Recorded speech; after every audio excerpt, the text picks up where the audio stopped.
आज तक कॉल पे बात करने में आपके पैसे खर्च होते हुए आए हैं, लेकिन क्या आप जानते हैं कि आप कॉल पे बात करके पैसे भी कमा सकते? नहीं, मैं कॉल सेंटर ज्वाइन करने के लिए नहीं कह रहा हूं। एक प्लेटफॉर्म है जिसका नाम है क्लैरिटी, जहां पे आपको लोगों से फोन पे बात करने के लिए पैसे दिए जाते हैं। यहाँ पे आपको हर मिनट के 16 रुपए दिए जाते हैं, यानी कि आप हर घंटे 960 रुपए कमा सकते हैं। अब जाहिर है कि आपका सवाल होगा कि ऐसा तो मुझे कॉल पे क्या करना। देखिए, काम बड़ा आसान है। लोग आज के तारीख में हो चुके हैं अकेले।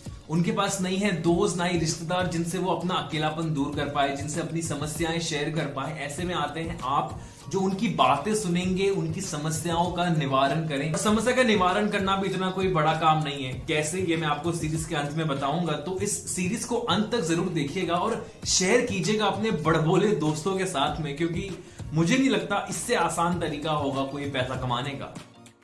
बात कर ले अब अगर पैसों की, तो यहाँ पे जैसा मैंने आपको पहले कहा था, हर मिनट के आपको 16 रुपए मिलते हैं अगर आप वॉइस कॉल पे बात करते हैं। अगर आप किसी से चैट पे बात करते हैं तो थोड़े से कम हो जाते हैं। ऐसे में ये ऐप आपसे बस एक चीज चाहता है कि आप दिन में कम से कम 3 घंटे तो इस ऐप पे ऑनलाइन रहे, और जितने ज्यादा देर तक आप किसी से कॉल पे बात करते हैं उतना ही ज्यादा वो आदमी इस कंपनी को पे करता है, और तब जाके ये कंपनी आपको पे करती है। ये कंपनी अपने क्लाइंट से जो है 20-25 रुपए लेती है, जिसमें से आधा या उससे ज्यादा आपको मिलता है। तो इसमें आपकी कोशिश ये तो रहनी ही चाहिए कि आप किसी से जो है ज्यादा देर तक बात करें, बल्कि ये भी रहनी चाहिए कि वो सेटिस्फाइड हो, उसे अच्छा लगे आपसे बात करके, कि वो बार बार जो है आपसे ही बात करना चाहे। इसके अलावा यहाँ पे और कोई कैच नहीं। आपको लोगों की बातें सुननी, अगर वो चाहते कि आप उनकी बातें सुने, आप उनकी बातें सुन लीजिए। वो चाहते कि आप उनकी किसी समस्या का निवारण करें, आपको वो करना। तो अब एक काम करते हैं, सीधे चलते हैं हम क्लैरिटी ऐप पे। तो मेरे सामने स्क्रीन पे अभी clarityApp.in ये वेबसाइट मैंने ओपन कर रखी है। यहाँ पे आप देख सकते हैं फीलिंग लोनली, फीलिंग ब्रोकन। तो ऐसे लोगों की जो है आप यहाँ पे मदद कर रहे हैं, यहाँ पे अच्छा काम कर रहे हैं।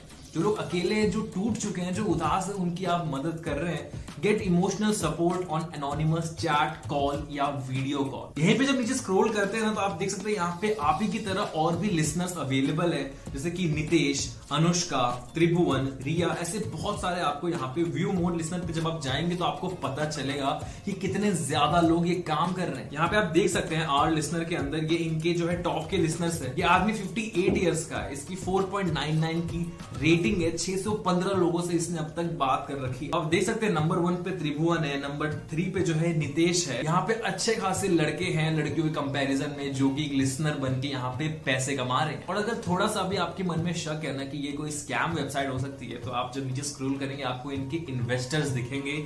रॉबिन उथप्पा जो कि इंडियन क्रिकेटर है, यहाँ पे टाइटन ने यहाँ पे इन्वेस्ट करा हुआ है। स्नैपडील के सीईओ ने यहाँ इन्वेस्ट करा है। क्रेड के सीईओ कुणाल शाह ने भी यहाँ पे इन्वेस्ट करा है। शेयरचैट के भी सीईओ ने यहाँ पे इन्वेस्ट करा है। तो ऐसा नहीं कि ये कोई स्कैम है कि आपसे काम करवा लेंगे, आपको पैसे नहीं देंगे। बस पैसे भरपूर है, भरपूर इनके पास इन्वेस्टर्स आ रखे हैं। तो हमने ये जान लिया कि हमें पैसे कितने मिलते हैं, हमने ये जान लिया कि यहाँ पे हो क्या रहा है। अब हम ये जान लेते हैं कि यहाँ पे आप अप्लाई कैसे कर सकते हैं, यहाँ पे साइन अप कैसे कर सकते हैं।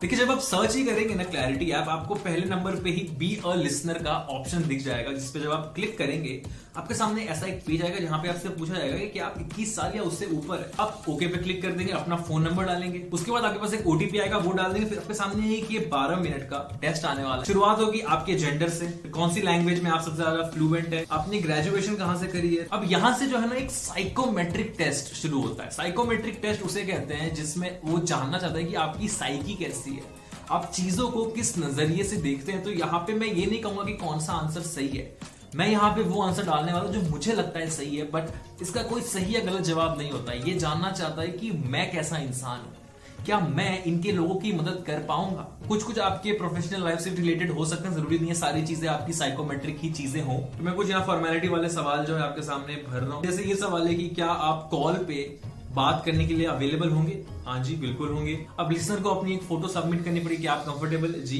बिल्कुल है। 1 महीने का आपको नोटिस पीरियड देना पड़ेगा अगर आप रिजाइन करना चाहते हैं तो ठीक है भाई, दे दूंगा, कॉल पे बात ही तो करनी है। कि आप एक न्यूक्लियर फैमिली में रहते हैं, ये क्यों जरूरी है, क्योंकि इससे आपका पर्सपेक्टिव बदलता है। आप जॉइंट फैमिली में रहते हैं, आपकी सोच थोड़ी अलग होती है, न्यूक्लियर फैमिली में अलग होती है। तो जी हाँ, मैं न्यूक्लियर फैमिली से हूँ, मैं जो है सिंगल हूँ, और हमारे हो गए सवाल पूरे। तो जैसे ही हम साइन अप करते हैं, हमें 2 दिन के अंदर अंदर जो है हमारे एप्लीकेशन का स्टेटस बता दिया जाता है। आपको मैसेज भी आ जाएगा, आप यहाँ वेबसाइट पे भी चेक करते रहेंगे, आपको वहां भी इन्फॉर्म कर दिया जाएगा। इनका जो एक्सेप्टेंस रेट है वो बहुत ज्यादा है, क्योंकि जैसा मैंने आपको कहा था इनके पास क्लाइंट्स बहुत ज्यादा है, तो बहुत ज्यादा चांसेस है कि आपका एप्लीकेशन रिजेक्ट नहीं होगा, अप्रूव होगा।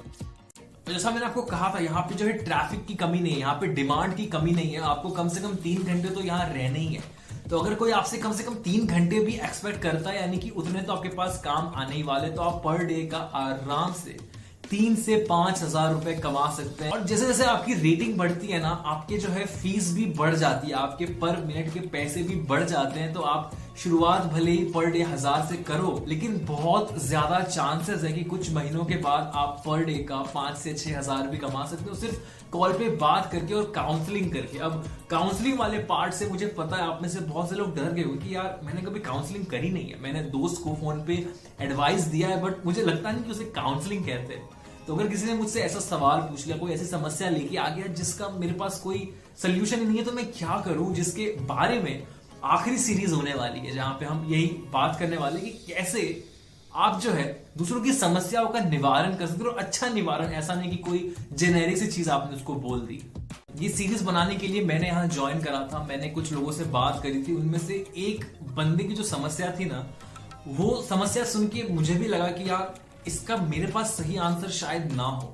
ऐसे में मैंने मदद ली एआई की, क्योंकि एआई के पास इतना सारा डेटा फीड करा गया है ना कि उसे पता है कि इस सिचुएशन में क्या करना चाहिए, इस सिचुएशन में क्या करना चाहिए। एआई के पास मुझसे तो ज्यादा ही एक्सपीरियंस है समस्याओं का। तो संदर्भ के लिए बता दूं, मेरे पास एक लड़का आया था जिसकी उम्र थी 21 साल और उसकी समस्या ये थी कि उसके जो पिताजी हैं वो उसकी माँ को मारते थे। वो पुलिस केस भी करना चाहता है, लेकिन वो नहीं कर सकता, क्योंकि नंबर 1 वो अपने पिताजी के घर में रहता है। पिताजी अगर जेल जाएंगे तो उसके घर में खाना कैसे आएगा, पैसे कैसे आएंगे, लेकिन उससे अपनी माँ का दर्द भी नहीं देखा जा रहा है। बहुत ज्यादा सीरियस टॉपिक था ये, इस पर मुझे कोई ऐसा कमेंट नहीं करना था जिससे वो सामने वाला और ज्यादा हर्ट हो जाए। सो मैं आया चैट जीपीटी पे, उसकी समस्या मैंने सेम टू सेम यहाँ पे लिख दी। चैट जीपीटी ने बहुत ही ज्यादा सेंसिबल आंसर यहाँ पे दिया। ऐसा नहीं कि जो गूगल मुझे बताएगा इसने वही नहीं, इसने बहुत एक सेंसिबल आंसर दिया कि अपने दोस्त को बोलो कि किसी ट्रस्टेड एडल्ट से बात करे, किसी काउंसलर से बात करें जो कि बैठ के सिचुएशन के बारे में सोचे। तो एक सजेशन जो मुझे बहुत अच्छा लगा था वो ये था कि अगर आप नहीं करना चाहते पुलिस में एफआईआर, तो बस एक बार पुलिस स्टेशन जाओ,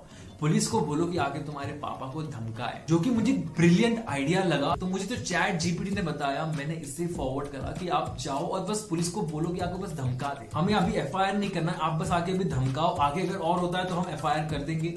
पुलिस आई इनके घर पे, इसके पापा को धमकाया, जेल की धमकी दी, और उसके बाद से जो है चीजें बिल्कुल नॉर्मल हो चुकी है। तो यहाँ पे आपको थोड़ी सी अपनी सूझबूझ भी रखनी पड़ती। एक मेरे पास बंदा आया था जिसका ब्रेकअप हुआ था, बहुत दुख में था। मैंने पूछा भाई कितना टाइम हुआ, कहता 1 महीना। तो मुझे हंसी अपनी रोकनी पड़ी, लेकिन वही है कि आपको जो है अपने आप को शांत रख के सामने वाले के नजरिए से सोचना पड़ेगा। ऐसे में आप कॉल्स बहुत लंबी खींच सकते हैं। फिर एक मेरे पास आया था जिसको बस अपनी उपलब्धि बतानी थी कि भाई मैंने इतना कुछ अचीव कर लिया, लेकिन मैं किससे बताऊं। तो ऐसे में मैंने बस बैठ के सुना कि उसने कितनी उपलब्धियां हासिल कर ली। इन कॉल्स को खींचना मुश्किल है क्योंकि वो बस अपनी उपलब्धि बता रहा है, लेकिन किसी की अगर कोई समस्या, इसमें कोशिश ये भी कीजिए कि आप लंबे समय तक जो है निवारण कर रहे हैं, आप लंबे समय तक उस चीज को खींच रहे हैं, ताकि जितना ज्यादा आप बात करेंगे, जितना लंबा आपका